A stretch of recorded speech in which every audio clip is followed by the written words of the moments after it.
The billionaire's deaf daughter was overlooked by everyone, until she reached out using sign language. The crystal chandeliers scattered shimmering light across the Westwood Hotel's grand ballroom. Seattle's elite, adorned in designer attire, mingled effortlessly. Melanie Foster, 28, adjusted the modest black cocktail dress, the only formal outfit she owned, and fought a strong urge to escape. As a sign language interpreter for the Seattle Children's Hospital Charity Gala, she knew she didn't belong among these affluent guests. Yet, she desperately needed this freelance gig. Just blend in and be available if needed, her agency coordinator had advised. So far, no one had requested her services, leaving Melanie feeling increasingly invisible as she navigated the bustling crowd. That's when she saw her. Tucked away in the far corner of the ballroom, partially obscured by a marble column, stood a teenage girl in a midnight blue dress. While everyone around her laughed and chatted vibrantly, this girl remained quiet, her eyes sharp and observant. Despite her expensive gown and diamond stud earrings, something in her posture, the slight tension in her shoulders, the careful way she watched moving lips, was instantly familiar to Melanie. The girl was deaf and no one was speaking to her. Melanie's attention shifted as a ripple of excitement swept through the room. Jackson Pierce, the renowned tech billionaire and the evening's guest of honor, had arrived. His company, Pierce Innovations, had contributed millions to the Children's Hospital's new pediatric wing.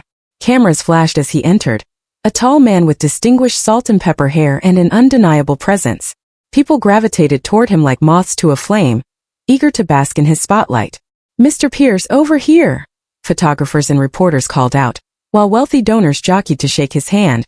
Melanie glanced back at the girl in blue, noticing how she silently watched her father, for who else could the famous Jackson Pierce be to her? With a blend of pride and resignation. Not once did Pierce look in his daughter's direction, and not once did anyone approach her. Taking a deep breath, Melanie crossed the room. As she drew near, the girl's eyes widened slightly, surprised to be directly addressed. "Hello," Melanie signed, her hands forming the greeting with practiced fluidity. "I'm Melanie. What's your name?" The girl's face transformed. The careful mask of polite indifference vanished, replaced by a smile so genuinely delighted that it made Melanie's heart ache. How long had it been since someone had truly communicated with this girl in her own language? "I'm Olivia," she signed back, her movements quick and elegant. "You know ASL? Are you deaf too?" "No," Melanie replied, her fingers dancing through the signs. "I'm an interpreter. I work at the Children's Hospital sometimes. The one my father donated to." Olivia nodded, a flicker of something complex passing across her face. "I'm supposed to stand here and look pretty for the photos later." The bitterness in her expression spoke volumes to Melanie. Olivia was clearly accustomed to being a prop, not a participant. "Well, until then," Melanie signed. "Would you like some company that actually talks to you?" Olivia's laugh was silent but expressive. "God, yes. I've been watching people's lips all night until my eyes hurt. Do you know how many people here have asked me if I can read their lips? And then they exaggerate everything like I'm 5 years old." Melanie smiled, knowing exactly what she meant. "Or they shout because apparently being deaf also means you're stupid." "Exactly." Olivia signed, her movements becoming animated. "Or my personal favorite, when they find out I'm deaf, they immediately start talking to whoever's with me instead, as if I've suddenly become invisible." As they conversed, Melanie noticed how Olivia's shoulders relaxed, how her eyes brightened. The girl was brilliant, wonderfully funny, and clearly starved for genuine conversation. "I'm in my senior year," Olivia explained when Melanie asked about school. "I go to Westridge Academy. It's mainstream but they have a deaf program. Do you have many friends there?" Melanie asked. Olivia's hands hesitated. "Not really. The hearing kids think I'm stuck up because I'm Pierce's daughter, and the deaf kids think I'm privileged and don't understand their struggles." "That sounds lonely," Melanie replied honestly. "It is what it is," Olivia signed with a shrug that didn't quite conceal her pain. "At least I have my art. I paint. Actually, I'm pretty good at it." "I'd love to see your work sometime," Melanie told her. Across the room, Jackson Pierce worked the crowd with practiced charm, seemingly unaware of his daughter's existence. Melanie couldn't help but notice how Olivia's eyes occasionally drifted toward him, a mixture of longing and resentment in her gaze. "Your father seems very busy tonight," Melanie commented carefully. Olivia's smile turned bitter. "He's always busy. Pierce Innovations doesn't run itself, you know." Her signing took on a mocking quality, clearly repeating words she'd seen many times. "He's built quite an empire since my mother died. I'm very proud of him." The rehearsed nature of the statement was heartbreaking. When did your mother pass away? Meline asked gently. When I was 7. That's when everything changed. Olivia's hands slowed. Before that, our house was full of music, which is ironic, I know. My mother was a concert pianist. She made sure I experienced music in my own way, through vibrations, through the way her face looked when she played. After she died, the music stopped. Dad buried himself in work, and I became the problem to solve. The problem? The deaf daughter. The specialists, the surgeries, the therapies. He wanted to fix me. Olivia's signs became sharp, angular. He never learned to sign. Not a single word. We have interpreters at home, rotating faces I barely know. He talks to them, not me. In his own house, he talks to strangers about me while I'm sitting right there. Meline felt a surge of anger toward Jackson Pierce. How could someone so successful, so wealthy, fail so fundamentally at communicating with his own child? I'm sorry, she signed simply. Olivia shrugged again. Like I said, it is what it is. She glanced over Meline's shoulder, and her expression changed. Speak of the devil. Meline turned to see Jackson Pierce approaching, accompanied by a photographer and what appeared to be his assistant, a sharp-looking woman in her 40s with a tablet in hand. Olivia, Pierce said, his lips easy to read as he spoke loudly and deliberately. We need you for photos. He didn't look at Meline, didn't acknowledge her presence at all. The assistant smiled tightly and gestured for Olivia to come. Olivia's face smoothed into the same polite mask she'd worn earlier. Before following her father, she quickly signed to Meline. See what I mean? He doesn't even wonder who you are or why you're talking to me. As Olivia walked away to stand beside her father for the photographers, Meline felt a strange sense of determination taking root. In her work at the hospital, she'd seen countless children isolated by their deafness, but never someone so completely alone while surrounded by so much privilege. The evening continued and Meline watched as Olivia stood dutifully for photos, nodded at appropriate moments, and maintained her perfect, practiced smile. Not once did Pierce or anyone else attempt to include her in the conversation swirling around her. When the formal part of the evening concluded, Meline saw Olivia slip away from the crowd, heading toward a side door that appeared to lead to a garden terrace. Making a split-second decision, Meline followed. Outside, the Seattle night was cool and clear, the garden terrace illuminated by subtle landscape lighting. Olivia stood at the stone balustrade, looking out over the city lights below. Escaping, Meline signed as she approached. Olivia turned, and the relief on her face was palpable. Just breathing. Sometimes I need to step away from all those moving lips. Before Meline could respond, the terrace door opened again. Jackson Pierce stepped out, his expression shifting from concern to confusion when he saw his daughter wasn't alone. Olivia, it's time to go, he said, looking directly at his daughter, but making no effort to sign. Meline saw Olivia's face fall, saw the wall go up between father and daughter, and in that moment, she made a decision that would change all their lives. Mr. Pierce, she said aloud, while simultaneously signing for Olivia's benefit. My name is Meline Foster. I'm an interpreter, and I've been talking with your daughter. She's extraordinary. Pierce blinked, clearly taken aback by this direct approach from someone he likely viewed as service staff. I thank you. Do you work for the event? Yes, Meline replied, still signing her words. But right now, I'm just someone who thinks you should know what you're missing by not being able to communicate with Olivia directly. The billionaire's expression hardened. But Meline saw something else there too. A flicker of shame quickly masked. Olivia's eyes were wide, her hands frozen in midair. Jackson Pierce's jaw tightened. Miss Foster, Meline supplied, continuing to sign every word. Miss Foster, he repeated. I appreciate your concern, but my relationship with my daughter is a private matter. Meline felt her professional demeanor slipping. With all due respect, Mr. Pierce, communication shouldn't be private. It should be accessible. Olivia's hands moved rapidly. Meline, it's okay. You don't have to. No, it's not okay, Meline signed back before addressing Pierce again. Your daughter was standing alone all evening, while everyone celebrated your generosity. Do you see the irony in that? A flash of genuine hurt crossed Pierce's face before his business mask slipped back into place. You've overstepped, Miss Foster. Olivia, we're leaving. He turned and walked back toward the ballroom, clearly expecting his daughter to follow. Olivia hesitated, her eyes locked with Meline's. I'm sorry, Olivia signed quickly. He gets defensive about this. It's been this way since the accident. Accident? Meline asked, but Olivia was already moving away. Find me at Westridge Academy, Olivia signed before disappearing through the door. Meline stood alone on the terrace, heart pounding. She jeopardized her professional reputation by confronting a powerful client. Worse, she might have made things harder for Olivia. The next morning, Meline woke to a voicemail from her agency coordinator.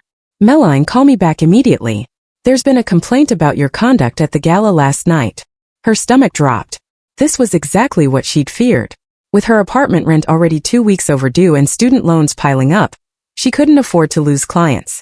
She'd left a stable position at Seattle Public Schools 6 months ago, when budget cuts eliminated her role, and freelance work had proven far less reliable than she'd hoped. She returned the call with trembling fingers, prepared for the worst. "I can explain," Meline began when her coordinator answered. "You certainly will explain," came the curt reply. "Jackson Pierce's office called this morning. They've requested you specifically for a private appointment at his home this afternoon." Meline nearly dropped her phone. "They what?" "I have no idea what happened last night, but somehow you've caught the attention of one of the most influential men in Seattle. This could be huge for the agency. Meline, don't mess it up." 3 hours later, Meline found herself driving through the imposing gates of the Pierce estate in Medina, overlooking Lake Washington. The modernist glass and stone mansion reflected the gray Seattle sky, austere and beautiful against the backdrop of perfectly manicured grounds. A housekeeper met her at the door. "Mr. Pierce is waiting in his office. This way, please." Meline followed through halls adorned with museum-quality art. She noticed a striking abstract painting featuring bold sweeps of cobalt and gold that seemed out of place among the more traditional pieces. "Olivia's work," the housekeeper commented, noticing Meline's interest. "She's quite talented." Before Meline could respond, they arrived at Pierce's office, a spacious room with floor-to-ceiling windows overlooking the lake. Jackson Pierce stood as they entered, dismissing the housekeeper with a nod. "Miss Foster, thank you for coming." His tone was coolly professional. "Please sit." Meline took the offered chair, preparing herself for a formal reprimand or even a request to sign an NDA about his daughter's condition. "I owe you an apology," Pierce said instead, surprising her completely. "I beg your pardon? Your words last night." He paused, clearly uncomfortable. "They were inappropriate in that setting but not inaccurate. It's been brought to my attention that I failed my daughter in significant ways." The vulnerability in his admission caught Meline off guard. "Sir, I apologize for speaking so bluntly. It wasn't my place." "Perhaps it was exactly your place," Pierce replied, moving to sit behind his desk. "You're the professional after all. That's why I've asked you here today." He placed his hands flat on the desk surface, a businessman organizing his thoughts. "Olivia lost her hearing in the same car accident that took her mother. She was 7. The doctors said it was nerve damage, permanent, irreversible. I spent the first 2 years after the accident consulting specialists around the world, pursuing every treatment option trying to fix her," Meline said softly, remembering Olivia's words. Pierce winced. "Yes, I couldn't accept that my daughter would never hear again. By the time I finally did accept it, a pattern had been established. Interpreters, specialists, tutors, people I paid to communicate with her so I wouldn't have to face my own inadequacy." He reached for a framed photograph on his desk, turning it so Meline could see. A younger Pierce stood with a beautiful woman and a small, beaming child, Olivia, before the accident. "Catherine, my wife, started teaching Olivia sign language when she was an infant. Baby sign, they called it. Catherine believed in communication in all its forms. She was a concert pianist, but she always said music was just one language among many." "Olivia mentioned her mother was a pianist," Meline said. Pierce looked up sharply. "She talked about Catherine?" "Briefly, she said your house was once full of music." He set the photograph down carefully, as though it might shatter. "It was. After the accident, I couldn't bear to hear it anymore. I sold Catherine's piano, stopped playing the records she loved. I thought I was protecting Olivia from painful reminders, but perhaps I was only protecting myself." Meline watched as emotions played across his face. Grief, regret, a desire to make things right. Despite her initial anger toward him, she felt her perspective shifting. "Mr. Pierce, why exactly am I here today?" He straightened, businessman mode re-engaging. "I want to hire you, Miss Foster. Not through your agency but directly. A personal contract to interpret for Olivia." "No," he said firmly. "To teach me to sign. I should have learned years ago. I want to communicate with my daughter directly, without intermediaries." Meline sat back, genuinely surprised. "That's commendable, Mr. Pierce, but learning ASL takes time and consistent practice.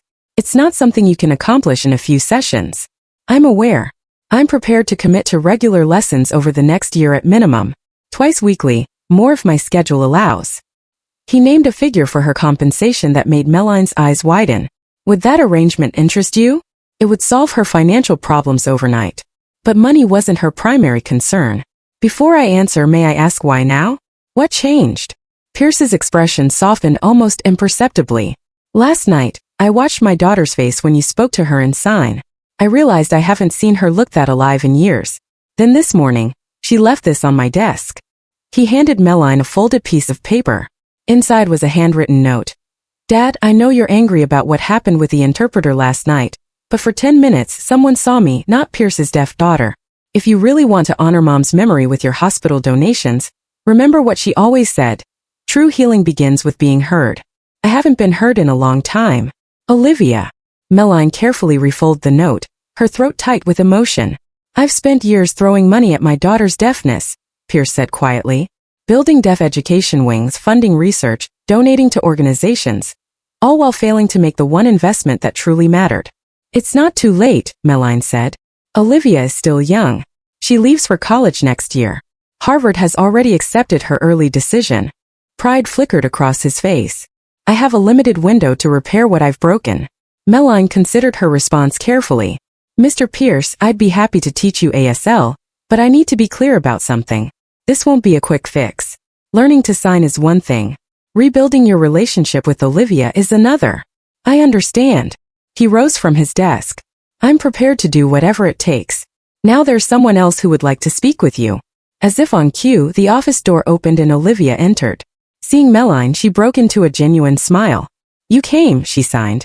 Your father invited me, Meline replied in sign. Olivia's eyes darted between Meline and her father. Confusion evident. Why? Pierce cleared his throat awkwardly.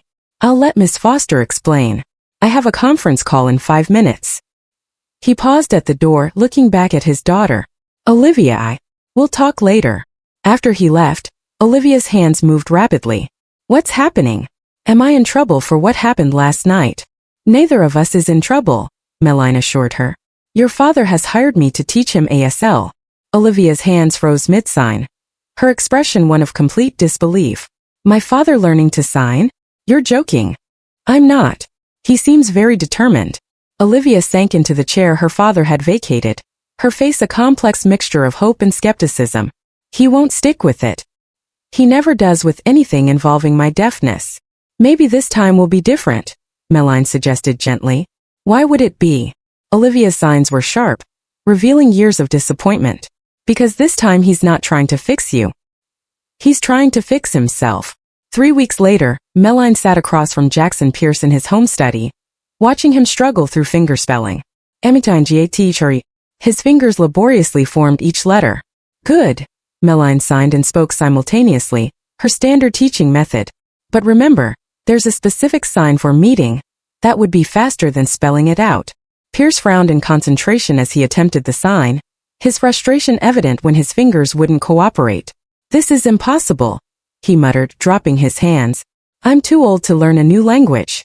You learned Mandarin for business deals, Meline reminded him, having learned about his linguistic accomplishments during their sessions. That was different. I was younger and it was. He trailed off, aware of the implication.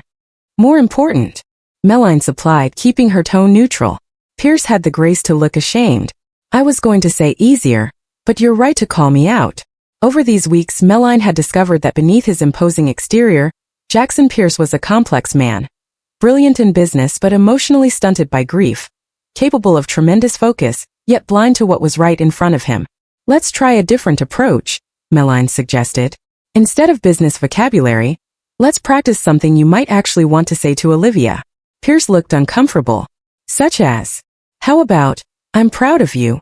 That's something every child needs to hear. Something flickered across his face. Does she think I'm not proud of her? Meline chose her words carefully. Mr. Pierce, when was the last time you told her so directly? He didn't answer, which was answer enough. Let me show you, she said, demonstrating the sign. I'm proud of you. Pierce watched intently, then mimicked her movements with surprising grace.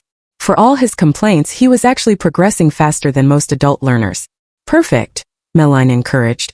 Now try I love you.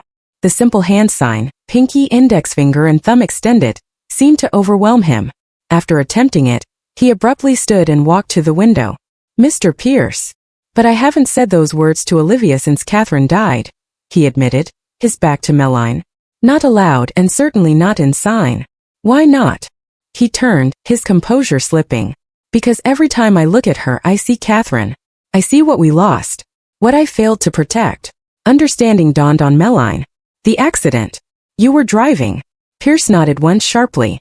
Black ice. A truck jackknifed ahead of us. I swerved to avoid it, but we hit the guardrail instead. His voice became clinical, detached. Catherine died instantly. Olivia was in the back seat.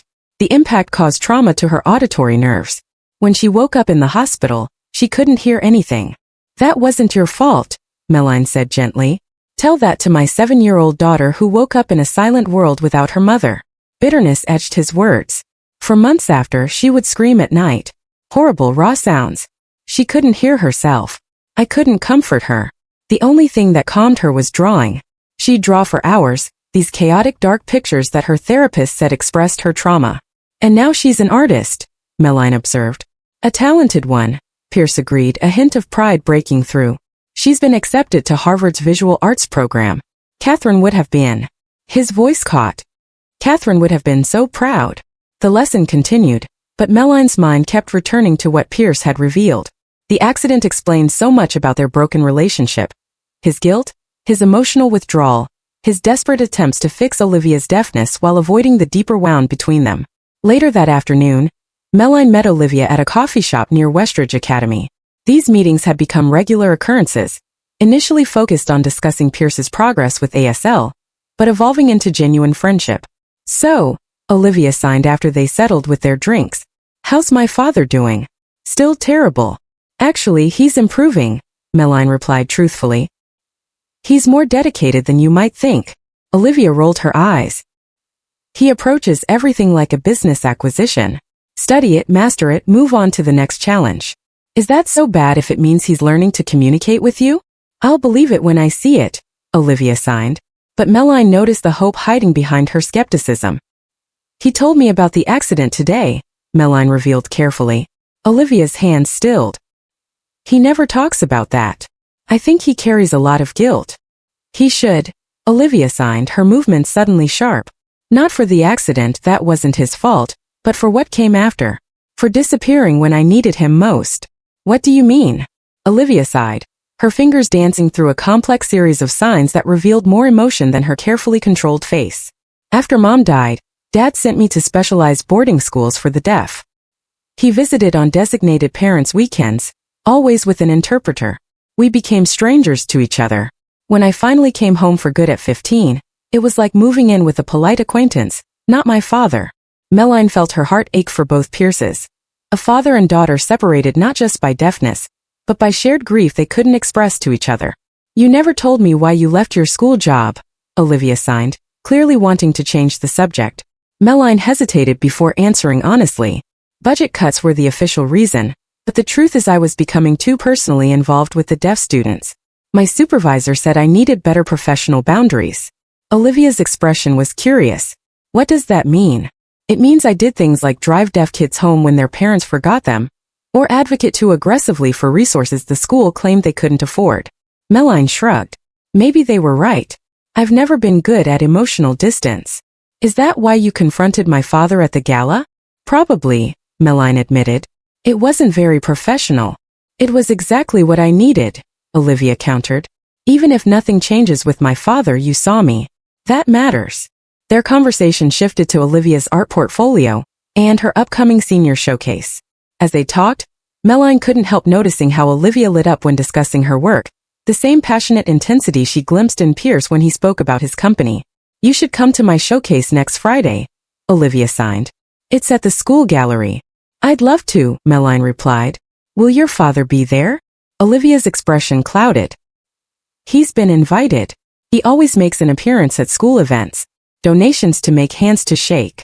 You know the drill. But he doesn't really see your art? Meline guessed. He sees it as a hobby, not a calling, Olivia signed.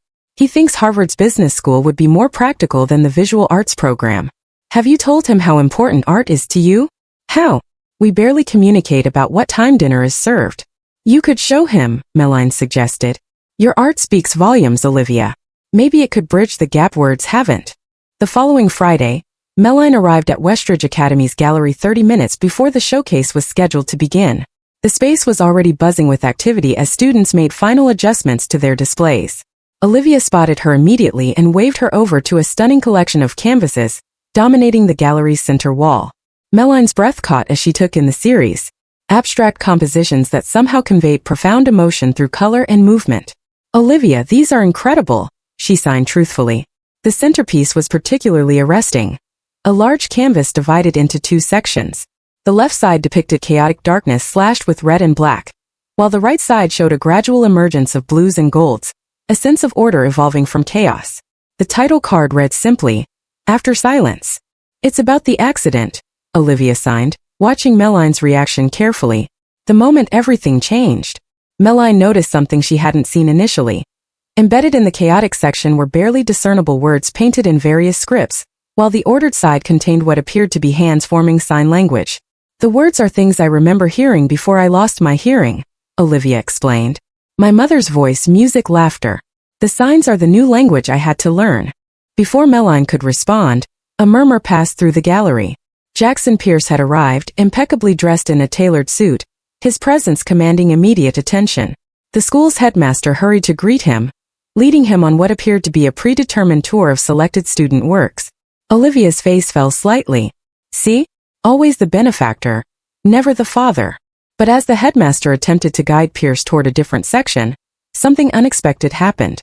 Pierce stopped, said something that made the headmaster look surprised, and then walked directly toward Olivia's display. Your father is coming this way, Meline signed quickly. Olivia straightened, her expression guarded as Pierce approached. She didn't see what Meline did. The way Pierce's eyes widened as he truly looked at her artwork. The flash of recognition when he read the title, After Silence. What happened next stunned them both. In full view of the gathering crowd, Jackson Pierce raised his hands and slowly, deliberately signed. These are beautiful. I'm proud of you. Olivia's shock was visible, her hands frozen at her sides. For a moment Meline feared she wouldn't respond. Then with trembling fingers Olivia signed back. Thank you. It was a small exchange, painfully basic compared to the complex thoughts both clearly wanted to express. But in that moment, as father and daughter looked at each other with unguarded emotion for perhaps the first time in a decade, Meline understood that something fundamental had shifted. What she didn't know, what none of them knew, was that this moment of connection would be shattered before the night was over, by a revelation that would force both Pierces to confront the true reason for their years of estrangement. The showcase continued with Olivia reluctantly pulled away by her art teacher to speak with other attendees. Jackson Pierce remained in front of her paintings, studying each one with an intensity that surprised Meline. You didn't tell me she was this talented, he said when Meline approached. I did actually, Meline replied. You just weren't ready to hear it. He acknowledged this with a slight nod. These aren't just good for a high school student. They're extraordinary by any standard. He gestured to After Silence. This one especially. It's raw, honest. She's been trying to tell you things through her art for years, Meline said gently. It's been her voice when she felt you couldn't hear her. Pierce's eyes remained fixed on the painting. I've been a fool, haven't I? Before Meline could respond, the gallery lights dimmed slightly, signaling the formal start of the showcase. The headmaster took center stage, welcoming everyone and thanking the evening's special guests, particularly Mr. Pierce, whose generous contributions to the school's arts program had made events like this possible. And now, the headmaster continued, it is my great pleasure to announce this year's recipient of the Catherine Pierce Memorial Scholarship for Excellence in Visual Arts. Meline saw Olivia freeze across the room. This was clearly unexpected. This scholarship, established 5 years ago by Mr. Jackson Pierce in honor of his late wife, provides a full year of advanced study at the Paris Institute of Fine Arts following graduation. The crowd murmured appreciatively. Such an opportunity was extraordinary and expensive. This year's recipient has demonstrated remarkable talent, emotional depth, and technical skill beyond her years. Ladies and gentlemen, I am proud to announce that the scholarship goes to Miss Olivia Pierce. Applause erupted. Olivia stood motionless, her expression a complex mixture of shock, confusion, and something that looked almost like anger. All eyes turned to her, waiting for her to approach the podium. Instead, she turned and walked quickly out of the gallery. The headmaster faltered, looking uncertainly at Pierce. After an awkward moment, Pierce stepped forward. Thank you for your patience. He addressed the crowd smoothly. My daughter is understandably overwhelmed. If you'll excuse me.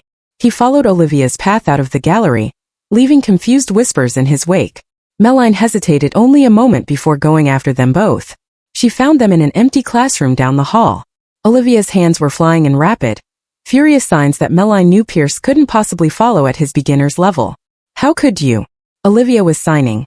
Using Mom's name like that without even telling me. Making decisions about my future without asking me. Pierce looked helplessly at Meline when she entered. I can't understand her when she signs that fast. Meline stepped forward. She's upset that you created a scholarship in her mother's name without discussing it with her. And that you're making decisions about her future without her input. Pierce's expression hardened. I thought she'd be pleased. This is a prestigious opportunity. I don't want to go to Paris. Olivia signed vehemently, with Meline translating aloud. I've been accepted at Harvard. I've planned for this for years, and you just decide without asking me that I should spend a year in Paris instead. Harvard will still be there after. That's not the point. Olivia's signs were so forceful they seemed to cut the air. You've done this my entire life. Decided what's best for me without ever asking what I want. I'm your father. It's my job to. To what? Control me? Ship me off whenever it's convenient? First all those boarding schools and now Paris. Pierce flinched as if struck. Those schools were to give you the best education possible for your situation. My situation? Olivia's eyes flashed. You mean my deafness? Or the fact that you couldn't bear to look at me after Mom died? The raw accusation hung in the air between them.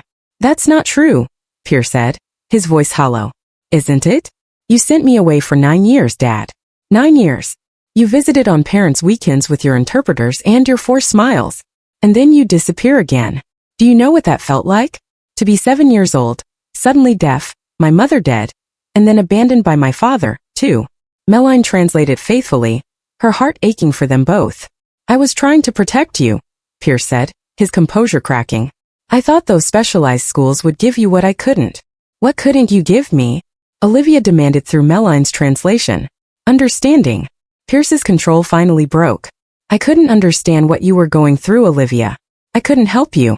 Every time you'd try to tell me something and I couldn't understand. Every time you'd cry and I couldn't comfort you. It was like losing you all over again. His words hung in the silence, raw with a decade of suppressed emotion. So instead of learning how to talk to me, Olivia signed more slowly now, you sent me away and threw money at the problem. Pierce didn't respond immediately. When he did, his voice was quiet. I know how it looks. But Olivia, I didn't send you away because I didn't want you. I sent you away because I was terrified of failing you worse by keeping you with me. Worse than abandonment. I was broken after your mother died, Pierce admitted, drowning in guilt, barely functioning. I convinced myself you'd be better off with professionals who understood deafness, who could give you a community I couldn't. I needed my father, Olivia signed, tears now streaming down her face. Not community, not specialists, just you. Pierce moved toward her, then stopped, uncertainty in every line of his body. I didn't know how to be what you needed. You didn't try, Olivia signed, but her anger was ebbing, replaced by old grief. You're right, Pierce admitted. I took the coward's way out. And then, when you were finally home, we were strangers to each other. I didn't know how to bridge that gap. Olivia studied her father's face. Is that why you're learning to sign now? To bridge the gap? Yes, he answered simply. A long silence stretched between them, filled with a decade of misunderstandings and missed connections. Finally, Olivia signed. The scholarship. Did you really create it for Mom? Pierce nodded. She always believed art could heal wounds nothing else could touch. She would have been so proud of your talent, Olivia. But why Paris? Why now? Pierce looked at the floor, then back at his daughter. Because I saw your Harvard acceptance letter. Because I realized you'd be leaving soon, and I'd missed so much already. Because, he hesitated, then continued with painful honesty. Because part of me thought if you were in Paris instead of Cambridge, I'd have another year to learn how to talk to you before you were gone. The admission hung in the air, stunning in its vulnerability. Olivia's expression softened slightly. Dad, I wasn't planning to disappear from your life after high school. Weren't you? He asked quietly. I wouldn't have blamed you.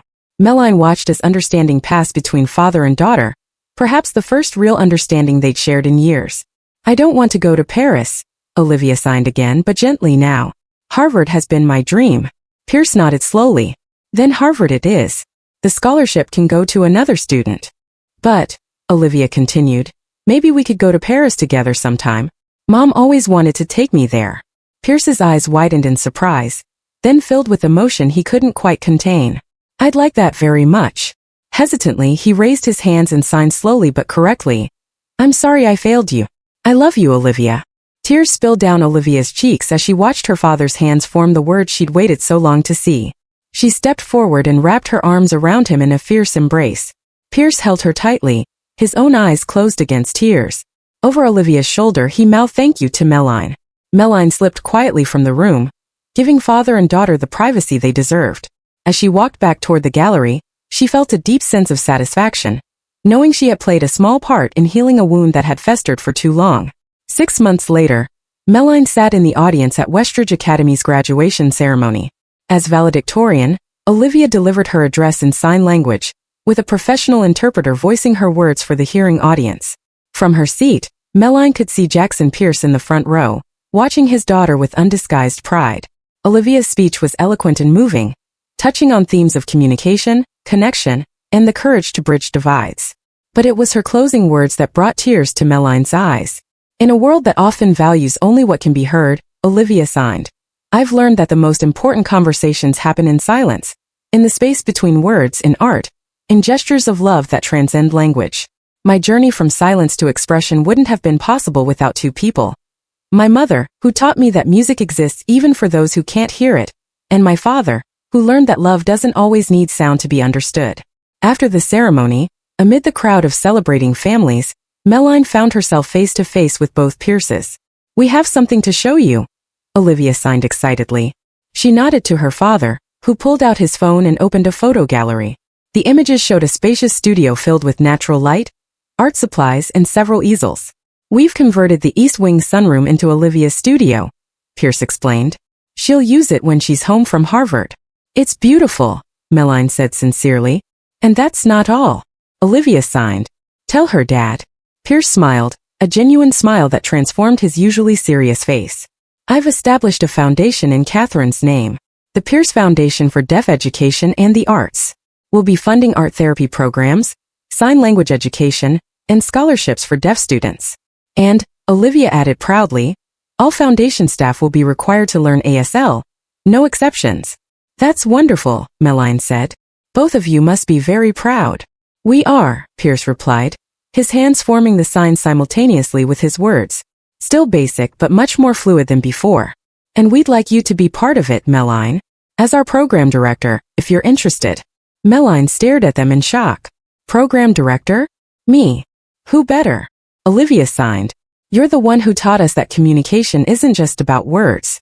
It's about actually seeing each other. Meline looked between them, the brilliant, resilient young artist, and the powerful businessman who had finally learned the most important language of all, and knew her answer immediately. I'd be honored, she said, signing and speaking the words that would begin the next chapter for all of them.